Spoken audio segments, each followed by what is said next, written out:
CJ, we're recording this before you actually play a game, so I can ask you technically things that are before the season you're excited about. There's guys that are coming back after not playing for a long time. Kawhi Leonard, Jamal Murray, Ben Simmons. You can maybe count Victor Oladipo in there, John Wall.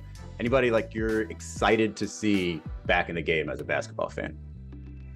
I'm excited to see Zion first and foremost because he's my teammate. I think that's the easy answer. I haven't seen him in practice in preseason for so long. I'm excited to see Kawhi. It's like as a basketball purist, being able to see the way he plays the game, how his skill set has evolved, the ball handling, the shooting, the ability to finish around the basket, the mid-post game. Really happy about John Wall, a guy who's also a Virgo first and foremost. But the way he plays with passion. He's an exciting player to watch. I know he went through some tough times personally on his battle the last couple of years of not playing and dealing with some family stuff. So I think those are three guys I'm definitely excited about seeing. And then Jamal Murray, a fellow Excel guy. Back in the day, we were Excel guys, and seeing him come back from an injury, I know how much he loves the game. I know how much he works, and I'm excited to see him and how they will run that pick and roll and league pass because I'm a league pass junkie. I was just about to say I put out my predictions for ESPN.com, and I kind of want to tell you, but I kind of don't. Because your team is not one of the conference finalists, but Denver is. Oh, so. Wow. Well, I mean, I think it's important that we're honest with each other because I'm going to read every article that you put out, and if I see that you think these things about us but haven't shared them with me, I'm going to feel the type of way. All right, and I probably won't be here very long. So I'm glad you shared it.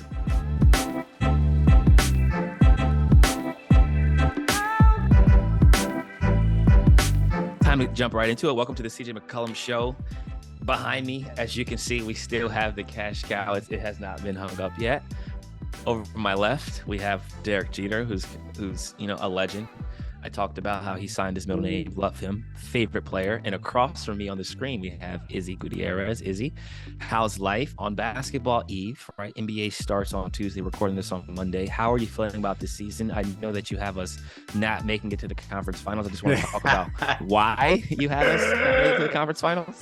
By the way, Derek Jeter, not really a legend down here in Miami. Not so much. He came and went, didn't do much for the Marlins. But yeah, man, this is extremely exciting. I was at your preseason finale here in Miami. That was a finale for you, right? Here in Miami? Second to last. We ended up playing in Birmingham against Atlanta. Okay, right. Well, it was good to see you guys pretty much at a dress rehearsal mode. And man, that Trey Murphy III can really shoot the ball. But I think everybody is excited to see Zion. I just, we've seen 80 some games of him. We saw 61 a couple seasons ago. You only have the experience of having played with him this preseason, having trained with him since being traded over there. What are you excited about with Zion? He's such a unique person, such a unique player. I'm excited for the world to get to see the work that he's put in behind closed doors. I'm excited about his explosiveness, his athleticism. Larry used the word in describing him. He talked about his gravity. Like he has a certain type of gravity on the court to where the defense has to know where he's at all times. They have to kind of load up. And he's a player you have to pay attention to all the time. And the fact that he has so much gravity, it means that guys will get open jump shots. Like today, for instance, in practice, I had a lot of open jump shots. Now, whether I made them or missed them is another story. But I was There's no tape of that anywhere.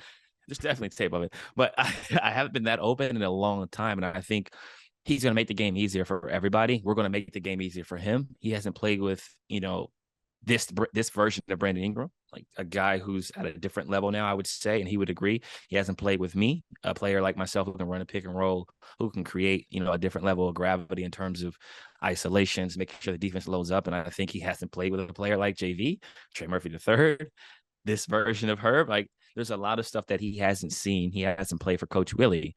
And I think it'll be really cool to see how we utilize him, but also how he's grown as a player. And he talked about in Sports Illustrated article about how he's looking forward to showing some things that he hasn't showed yet in his game. And that's not just the scoring he's talking about. He's talking about other aspects as well. Describe him to me, because like he comes across as like this, aw shucks guy, so lovable. And with his type of game, that really powerful game, you want to see, a mean streak. And it seems like he's got that, but I'm just wondering where he is from your perspective in his career in being vocal, being leader, being assertive, with your teammates, even though he's only in his, whatever it is, third, fourth year? He's aggressive. He's very calculated with how he moves on the basketball court, but he's a killer for sure. I played with a certified killer in Dame, right? So I know what it looks like, but everybody does it in different ways. Like he can kill you with a smile, but he can also be mean and angry and, flex on you and show that the weight room pays off. So I think based on what I've seen, and, obviously this is just preseason, this is just practices, this is competitive, we're scrimmaging against each other like it matters, loser has to run. But I think he's going to be hungry. I think there's a different type of excitement that he has, having gone through the hurdles of losing weight, the hurdles of the injuries, the hurdles of not being able to play. Like, having gone through that stuff makes you stronger, makes you better, but it gives you a different level of appreciation that I think he's going into this season with. When you look at his numbers from the last time he played, 61 games, 27 points, 61% from the field, and again, very inexperienced, probably not in the best shape, not even as good a shape as he's in right now. Not really a comparison, but what do you see? Like, describe his game then. Describe what he can do in the NBA that makes those numbers, like from his second year, seem like they're only going to get better. I mean, honestly, I haven't played against him like on another team and then being able to see it up close. Like, it's crazy. It's crazy to watch how he scores, right? Like, he does a lot of his damage in the paint. Obviously, he's very effective. He's very efficient.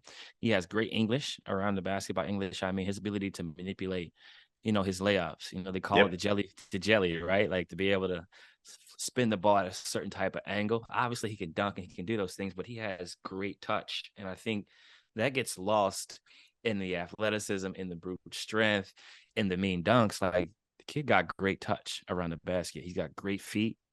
He's mobile. He's like a freak train, right? Like, he's very, very strong and sturdy, but he's nimble enough to move and spin and be graceful mixed with the power. And I think that's the cool part that I've seen. The 27 and 61% is crazy in itself. That's hard to do in an empty gym, right? Like, yeah, it's hard to do in an empty gym, but I think it's the way he plays that is just really, really impressive. And I think KD talked about, him being 1-of-1. I think he's right. Like, I've watched the game. I watched League Pass. I'm a YouTube junkie. I really, really, really care about this game. And I've studied it so much so that, like, I don't think I've seen a player as dominant as him at this size, at this age, ever. Yeah. So Durant's quote was, "You've seen the guys at that size, 6'7", that can get up and down the floor and move, but not at that level, though.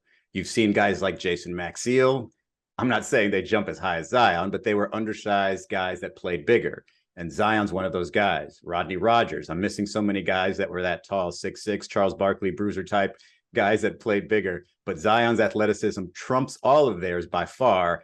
And when you add that to the mix, it makes him 1-of-1. Now, how much of that do you think was KD just trying to put Charles Barkley in the same basket as Rodney Rogers and Jason Maxiell?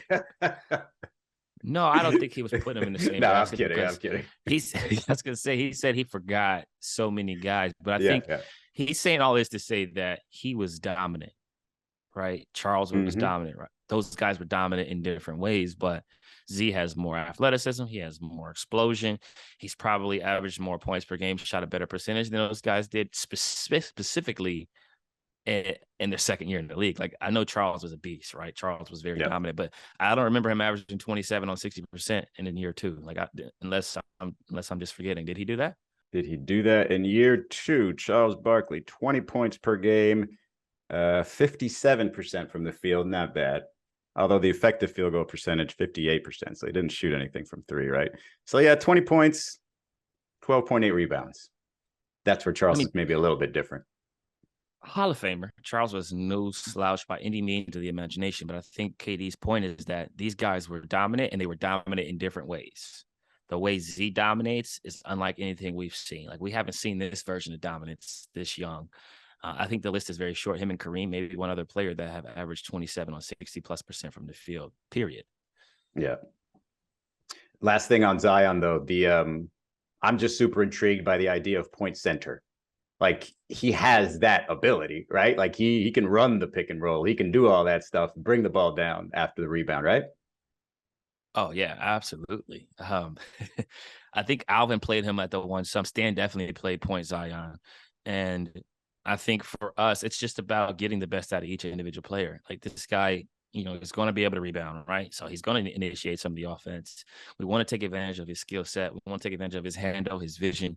So I mean, this is a guy who's capable of doing a lot of different things in the court. And slowly throughout the season, as we progress, we'll continue to put him in different types of positions to see how he responds, but also to tap into his skill set, to also tap into my skill set, which is playing on the ball and off the ball, also tap into BI's skill set, which is playing on the ball and off the ball. And I think when you combine us three with the ability to do those things, you combine a JV, throw in a Herb, throw in a Trae Young, throw in a Jose, throw in a Najee, like keep going on and on. These are all pieces that are interchangeable. Larry Nance Jr., right? Like another guy who can initiate offense, who's good at moving the ball around, who's good at finding people. This will be very important for our success long term. The ability to move different pieces on the puzzle to make sure it fits properly. Now, I'm going to go ahead and tell you what my predictions were, okay? But you should know that I find these things to be nonsense, especially earlier in the year, because you don't know what these rosters are necessarily going to look like in February and March. But even though you're my number one league pass team, I had the Denver Nuggets and the Dallas Mavericks in the Western Conference Finals, with Denver finally breaking through and making it to the finals. That's my Western Conference pick. But if you want my heart of hearts, and this is not just because it's, I'm doing my second podcast with you, I'd love to see you and Minnesota, because I love, these up and coming teams with the, the young talent and some vets in there. Like those teams are probably my 1 and 2 in terms of teams that I want to watch this year, and teams that I would say, hey, I want them to win. No, I respect it. I respect it because it's your opinion, and in your heart of hearts, you have to have an opinion on what you believe is going to happen. I think that those are two good teams. I wish them the best, but I hope that this doesn't come true. I hope that it's us in the conference finals, and then bringing it on back to the Smoothie King Center for the finals, which would be really, really cool for our fans, for the organization, for so many reasons, but mainly because I think the city deserves it. Another team out there hoping, perhaps, I think, is the Lakers. I think most people would probably look at the Lakers and say, like, you're going to need MVP type of season from Anthony Davis, and then, 1 or 2 more surprising performances for that to be like top of the West type of team. But we just saw where Darvin Ham, Lakers coach, mentioned that Russell Westbrook could be coming off the bench. He said, it's not a demotion, Ham said. He said it's realignment. He said, Westbrook totally understood. He looked me in the eye and said, yeah, coach, whatever you need me to do. So where I'm wondering about this is, you started off coming off the bench and then, became a starter and never let go. I'm curious, what is that like? The differences between coming off the bench and starting? And if you are like in your position now, let's just say down the road, you're asked to come off the bench. Is it more than just ego involved? Is it an actual sort of demotion in your mind, or a complete difference in how you play? First of all, let's recognize the adjectives that Ham used, right? Mm-hmm. Realignment. Yeah. I wonder how. Braces. You could call it whatever you want, but in the eyes of the mass media, the eyes of the fans, it is a demotion because this is a starter caliber player. So let's just be honest. This is a surefire Hall of Famer. It is a demotion. Is it rightfully so? I don't know. That's to be determined. But if the case is for them giving him more opportunity to be with the second unit, if the case is that they want to work on spacing issues that were obviously clear in the starting lineup, then I understand them, trying to say it's a realignment. If the issue is that they feel like it's not a good fit and they just don't want to admit it, then that's another story that they have to kind of figure out. But I think to answer the second part of your question, it is hard to come off the bench, not just for the ego if you've been a starter, but also for the body. The way you train, the way you work out, the way you adjust, the way you stay warm has to change. I think he had a hamstring injury in the last game. You rev yourself up to get ready for a game. You see me, I do a pregame workout, I get a sweat in, right? I did that in Miami. I go back, I get a lift in. I might get on the bike. I might do a core exercise. And then there's like a time where you cool down. I might go to the chapel. We kind of go through our normal routine. I get taped or whatever. And then you rev yourself back up in warm-ups. And then generally speaking, the game starts after the national anthem. If you're a starter, you kind of understand your time 10, 12, 13 years in. Russ has been doing the same thing, the same handshakes, the same leave his team, go do what he wants with his warm-up jersey. Thank you for mentioning that, because he's been doing that for his entire career. He's been doing it this whole career. So you have a routine, and now your routine changes because now when the horn goes off, the national anthem happens, you're going back to the bench. Now you need heat packs. Now you got to get on a bike. You got to try to stay warm because you're jumping into the game while the game's already moving, as opposed to jumping on the boat before it takes off. I think it's completely different. It's hard. It takes a very skilled player, a very mature player to have to go from one extreme to the other. Obviously, he's capable of figuring it out, but it's going to take him time to jump into a game, 6 minutes into the first quarter, 3 minutes into the first quarter, whatever the rotation is. That's different than starting. The temperature is different in the arena. It's cold. The way the game is flowing is different. And I think the last thing I'll say is it's important that we remember two things, right? They always said it growing up. It's not who starts, it's who finishes. And I think this will be indicative of how they view him as a part of this team. If he's finishing games, like that's really important to finish games because that's when the money is made. That's when the execution matters. That's when the best players are generally out on the court, even if they weren't considered the best player to start, right? You're the best player for the piece of the puzzle to finish the game. I think that's important. And I referenced my brother playing in Europe and being the highest paid and coming off the bench, but finishing games. I don't know what the psyche is in the realignment, but your brother Eric, my brother Eric, who plays in Europe, he's playing this year for a team in southern Russia. I don't want to mess up the pronunciation of it, but Karsiaka. I think I'm saying that right. Karsiaka. But say all this to say that I'm interested in seeing who's in the game with 3 minutes left, not who's in the game with 90 minutes left in the first quarter. All right. So let's just say, because the idea is you're bringing him off the bench so that he could run the second unit, whatever, however long that actually is. Usually later in the season, the postseason, there's not really a full second unit anyway. But to run that, so his mentality, the way he plays, ideally would go back to what he's used to, right? Taking the lead role. Right.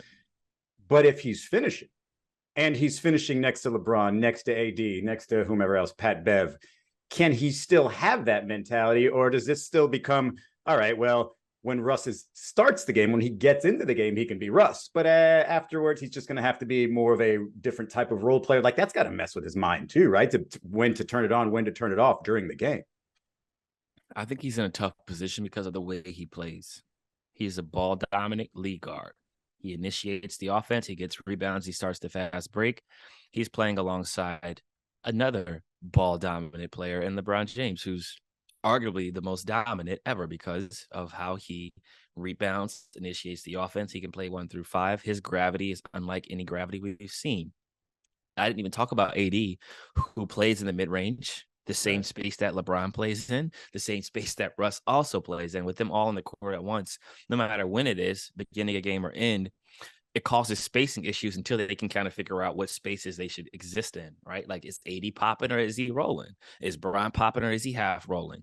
Is he playing at the dunker? Like, there's a lot of issues that they kind of have to figure out. Same issues we're going through right now in New Orleans. Is Z short roll or is Z strong roll? And when he short rolls, where does JV go, right? Like, we're going through the same issues now, and it takes time to play together to figure it out. But I say all this to say, they're going to have to figure things out, whether that's beginning of the game or end of the game. And Russ has to be himself. He has to be in attack mode, because when he's not in attack mode, he's indecisive. He's not the same level of basketball player that we are accustomed to seeing. So that figuring it out, like, obviously, I guess with AD being out the amount of games he was last season, not even close to enough time, would you say, to try to figure out those things? Who's doing what, and so this is probably sort of a starting over, especially with a new coach. Absolutely a starting over. Obviously, they've gone through camp. Guys have been in and out the lineup, but you got to play in real games of consequence. Practice is great, but you need real games of consequence where winning and losing is decided based on your execution, to where if it doesn't work, you go, how do we make this work? How do we figure it out? And if it does work, you say, okay, I like the way we did this. Let's do more of this. Hey, maybe I should pop more than I'm rolling. And then the other guy says, maybe I should get to the dunker instead of being, teeing or circling the rim. I think you have to have that dialogue, but you need to see what it's like against another team, because going against your team is great, but your team isn't making adjustments in an inter-squad scrimmage. You get to the real season, they're making adjustments in game by quarter. And then you got a scouting report 5 games in, and game 6 is different than game 1. You guys played, when you were in Portland, you played AD in the playoffs, right? Yeah, you talking about the time we got swept? Was that the first round? Oh, my bad. I knew you guys played. I thought it was the second round and you beat them. So that No, was no, them they swept upsetting us. you? Yeah, they swept us, and that was a time in which AD played more five, right? Like he was Mm-hmm. playing a lot of five when they had Mircic, they had obviously Drew Holiday, they had Eton Moore, they had Rondo. They mixed their lineups up a lot, but AD played a lot of five that year, and he also shot he shot the ball better than I've ever seen him shoot before. But yeah, I say all this to say they have a lot of things they need to figure out, just like the rest of the league. The rest of the league has issues. Yeah. The Warriors, the Denver Nuggets have to change how they play. Obviously, bringing back Jamal Murray, bringing back certain players, not having Will Barton. Like each team has to figure out some things. The Dallas Mavericks got to figure some things out now that they don't have Jalen Brunson. Like Mm-hmm. there's a list of things that need to be changed for every team. The Suns don't have Jay Crowder. People don't understand how important he was to that team. He's one of the guys in the starting five that didn't care about points. The reason I was asking, though, real quick about AD and this belief that he has, and maybe other people around him have, that he can become this MVP type of player and sort of overcome all the, injury issues that people say, not people say, is his biggest issue in his career. As a player who've played against him at this level, at that level that he was at, do you see that still in him? Do you see that sort of underrated version of the Lakers that say, hey, like, you guys aren't really, you're selling AD short. If he plays whatever 75 games, it's going to be nasty. I mean, AD is a special player. There's no doubt about it. His talent has never been unquestioned. Like people never thought like AD is not good enough. That's never been the knock on him. The knock is he needs to be able to be available for his team. He's had a lot of injuries, which is true. But when he's available, just like some other players in the league, he's exceptional. He's played some of the best basketball in his career when he's available. Obviously the bubble championship occurred, but he's a he's a very, very difficult cover because he can score in the post. He has a mid post. He has a fadeaway. He's got jump hooks. He can dunk on your center. He can drive by your four man. So like he's definitely skilled. It's just a matter of does he play more five? Does he play more four? How do they work out the spacing issues that they've had historically? And how many games are going to play this year? I think those are the same questions that they went through last year. And obviously he ended up getting hurt. So it wasn't what they wanted from a team standpoint. The bubble championship occurred. It sounds like you have some questions about the bubble championship. No, I mean, like it happened. Yeah. We all competed. We all were trying to win that bubble championship. Like I wanted that bubble championship too. That bubble ring would have looked great on my finger right now. But he played his best basketball is what I'm saying. Yeah. Like knocking down threes, getting to the cup, posting up. He showed that his skill set is what we all always thought it was. That was real over there, right? The idea that it was like really pure basketball because you're there all the time and no crowd, everything else. No other distractions. It was just basketball. And I think that brought out the best in everybody because it was times I was getting treatment at 2 a.m. Like that would never happen with our staff, at least, but we're all in the same place. You play a game, I might watch a game, and next thing you know, I'm getting acupuncture at 2 a.m.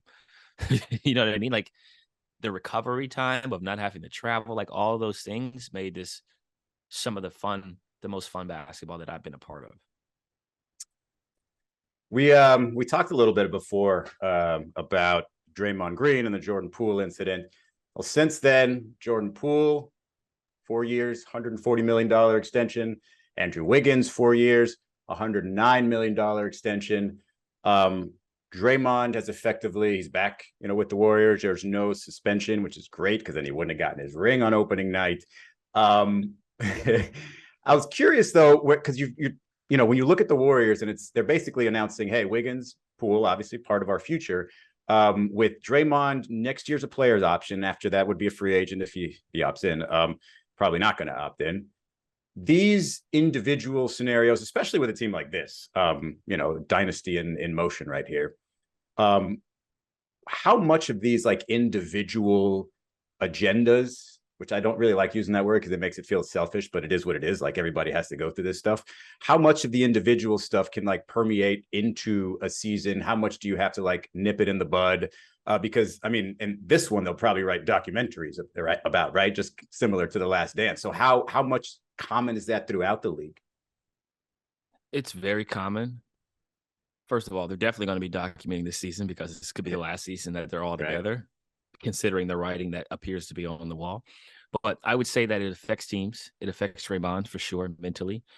I'm sure he's happy to see his teammates sign extensions. I'm sure he's excited about that, understanding that these are young men, right? Jordan, obviously a young man who's securing his future, getting paid handsomely for a great, unique skill set that is very rare in this league, especially for what the Warriors have as a roster. They need him. The future of basketball for the Warriors depends on a lot of that youth that they have there, considering that everybody that they have currently, Steph, obviously Clay, Dre, have been there over 10 years. It's nice for them to lock in a 23-year-old for 5 years, right?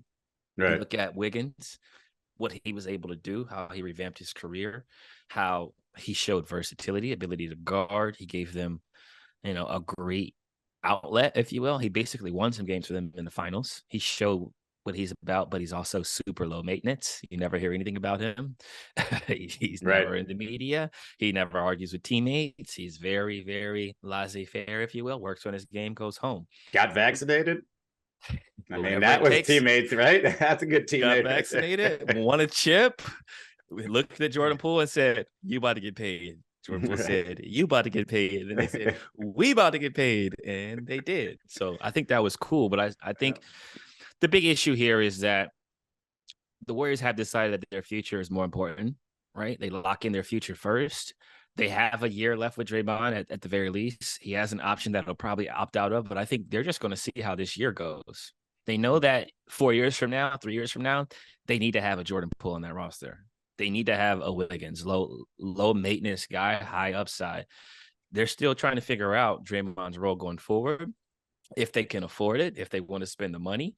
And they're also trying to figure out if they're going to win a championship or not. I think winning cures all. I've said it before a million times. Punching somebody in the face, getting into arguments. Well, this feels like win-win for the Warriors regardless, because Draymond's greatest value is to win. Like, he's not going to put up crazy stats in a season and just be like, hey, let me go get 30 rebounds a game and go get a max contract again. No, they've got to win for him to show his value. So if he's angry or if he's playing for his next contract, well, that helps the Warriors. And what's weird is if you look at it and people are sort of up in arms, like, what? Draymond Green, he's been such a fixture, is one of the three, biggest reasons why that team's done what it does.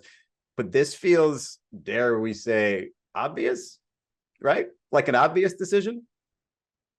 Definitely an obvious decision, considering the circumstances, but also considering how talented Jordan Poole is.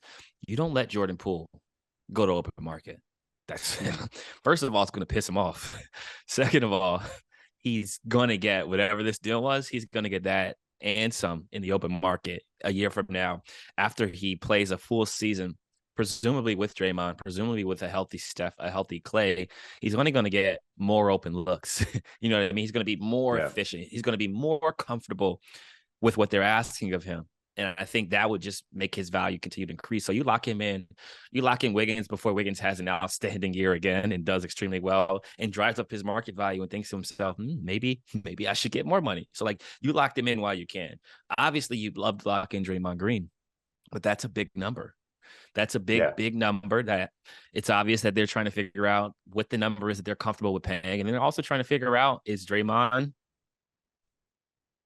content on being in the Bay? Like, does he want to be there? So I think that's an ongoing conversation they have to have. And he talked about how he didn't think they were going to get a deal done before all the Jordan Poole stuff happened. He went on the record saying that he didn't think they were going to get a deal done and that it would be a distraction throughout the season because we're going to ask about it. The media is going to ask about it, and he's going to have to talk about it. But I think, like other sports, it would be beneficial for them to kind of take the Lamar Jackson approach, to where if I don't get this extension by Tuesday or whatever the day is, like, I'm no longer talking about this extension. I'm going to play this year out, and we'll figure that out in the offseason. I think the moral of the story is, like you said before, if Draymond plays the best version of basketball that he has to offer, which is flirt with triple doubles, set great screens, initiate the offense, get Poole shots, get Clay shots, get Steph shots, win games, he'll get whatever he deserves. It just won't come right now. Yeah. And one of the things that Draymond mentioned when discussing this is he said, I hurt someone because I was in a place of hurt. And so he's got some like personal stuff going on. Didn't really get too much into it, but it sort of, leads me to this Ben Simmons question. It's probably the last thing we'll talk about here. He's back after a long time having seen him, and it's nobody in the game where we question his mind more than Ben Simmons currently. And that can be pretty trying on a person. Like, I don't want to log on to social and have people, playing amateur psychiatrist with me. He said of blocking out the noise that he sees on social all the time. He said, if it finds me all the time and it doesn't effing stop. Sometimes I'm even sick of it, but then I'm like, okay, I'm Ben Simmons, Even the other day, there was a clip of me airballing a shot at the park. Meanwhile, like 10 guys airballed multiple shots. So it's like people will find one clip and try to make it that everything. Like, Ben can't do this or that. You think I'm just airballing every shot? It's not true, but you got to have tough skin. And I realize that, but I can't make everything personal. It's social media. This to me was going to be Ben's challenge this year, is overcoming just all of these, critics and everybody that anytime he does something wrong is just going to be amplified. When you hear him say that, do you think that that's a good way for him to approach it? And can you even relate it all to that level of just people being on you all the time? Not just, a comment here or there, but maybe even like an entire arena just mocking you. I think this goes back to the saying, hurt people hurt people. And I think on social media, people try to take advantage of the fact that you don't have to see them in real life. And they say things that they wouldn't normally say because they have the courage of being in their own homes behind a computer or a phone or whatever the case may be. And I think us as athletes, we've grown and gotten to that point, like Ben Simmons says, to where they're going to spin everything however they want to spin it. I did see the air ball. I did send it to one of my group chats, and I did hear about how other players were airballing too because of the wind. And I thought to myself, that makes sense. It's outside. It's in Brooklyn. It's windy. It's fall. Like, it makes sense. I thought it was ironic that they only clipped him airballing when KD told me he shot 5 air balls because it was so windy, and Kyrie shot air balls too, but they didn't clip those. They only clipped his. And that kind of shows you how society works, but it also shows you how the internet works. They'll spin anything in their favor. But I think for him, he's had a long year to figure out not only his physical, but his mental aspect of how to get over certain hurdles. And I think him just being able to play, in games again will be great for him. It'll be therapeutic because basketball is most of our escape. But I also think it comes a point in time where you just kind of realize, and there's nothing I can do to make everybody happy. So I have to make me happy. I need to make certain family members of mine happy. And I need to play for something outside of the public eye. And I think if he gets to that point, maybe he's already there. This will be a great season for him. And he won't have to worry about the distractions that are associated with basketball, because Ben could go hit 5 threes and someone would still have something negative to say. Wait a second. Can he? No, I'm kidding. There's a few things we didn't get into. We don't have time for. You don't have time to ask me about my Eastern Conference predictions. I don't know if I want to get into that. There's a whole lot of history there. And we didn't get to talk about Gordon Hayward's hair. Any thoughts? I thought the haircut was interesting. I seen this side by side. Someone talked about the glow up and the glow down, but I think this is an issue in which I'm not a fan of the cut personally, but if he likes it, I love it. I think everybody has a right to whatever haircut they prefer. I think I'm interested in seeing what the next haircut looks like, because that'll tell me whether or not he was happy with this one. If he repeats it, that means he actually enjoyed it and it wasn't that the barber messed up. But wow, that was actually a thoughtful answer. I thought you were just going to point and laugh for a second. No, I'm not going to point and laugh, because there's times in which maybe your barber's not available and you got to go to a new barber, or the barber just makes a mistake. And I don't know if the barber made a mistake or not, or if that's what he asked for. And I think the next haircut will dictate whether or not he asks for that. You got to be in an interesting place where if a barber makes your mistake and you're Gordon Hayward and you're just like, cool, I'll just rock this for a couple of weeks, no big deal. Not just for a couple of weeks. I'll rock this on national television at a press conference. Okay, fine. I picked the Miami Heat to make the finals again. The reason being, CJ, is because I have to walk these streets, man.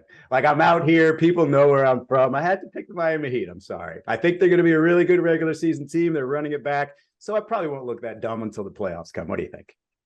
The East doesn't involve me, so I'm not mad at the pick, but I do feel like a healthy Giannis and a healthy Chris Middleton and a healthy Jrue Holiday is very hard to beat. I think you look at the balance of the Eastern Conference. I think PJ Tucker going to the Sixers helps the Sixers, and it hurts the Miami Heat. I think Haven't played against the Heat. I love the way they play. I love the defensive intensity. I love the intangible that they have to offer. But I also understand there's a lot of depth in the Eastern Conference, just as there is in the West. So injuries matter, execution matters. And I think the most healthy team in that top, Boston, Milwaukee, Miami, Brooklyn, all those teams, I think whoever's the most healthy is the team that gives themselves the best chance and will probably get out of the East. All right, let's make that the headline for this episode. CJ hates the Heat. Cool. All right. I love on the way out. Those are good too. Yeah, he's the best. On the way out, quick shouts to Dikembe Mutombo. That's second career NBA history in blocks. He's beginning treatment for a brain tumor. The NBA saying that the Hall of Fame Center is in great spirits. Nate Robinson also announced Saturday he's undergoing treatment for kidney failure after a 4-year battle with the illness. He said he's undergoing treatment and he said currently undergoing treatment and have been privately dealing with the issue. I'm sharing this now because I want to be the voice for all those who are having trouble speaking about this illness and come together for a greater cause, our health. You know those guys, CJ? I do. I know both of them well. I got to meet Dikembe on my trip to Africa for the Africa Global Games, and he's a great human being, great personality. You hear his voice from a mile away, it's him. Praying for him and his family. I know he's done so much work, not only in our world, but also in Africa, and continue to figure out ways to empower his people and all people. So I'm praying for him. And Nate was just always infectious personality, super energetic, really, really good dude. Obviously he's from the Pacific Northwest, great football player, great basketball player, but even greater human. So I'm praying for them and wishing them the best. And I think this goes to show you never know what people are battling in private, right? So just always understand that we all have our own battle, but people are going through real things in private, and they're not just sports heroes or sports figures, that they have other issues that they may be battling on the inside that we have no idea about. Yep. Yeah. So all the best to Dikembe and Nate, and all the best to you, CJ, and the Pelicans this season. This is exciting, man. Big season for you, I'm hoping. I'm hoping, man. I'm excited. I'm looking forward to it. I'm looking forward to watching basketball again on Tuesday, playing on Wednesday, and then listening to this podcast on Thursday. And so I think that'll be really cool. I know you're probably getting on the road soon, and we'll be traveling, covering games. So I'm wishing you happiness and safe travels throughout. And to all our listeners out there, we appreciate you tuning in, and we hope you enjoy this podcast and all podcasts that will come after this one.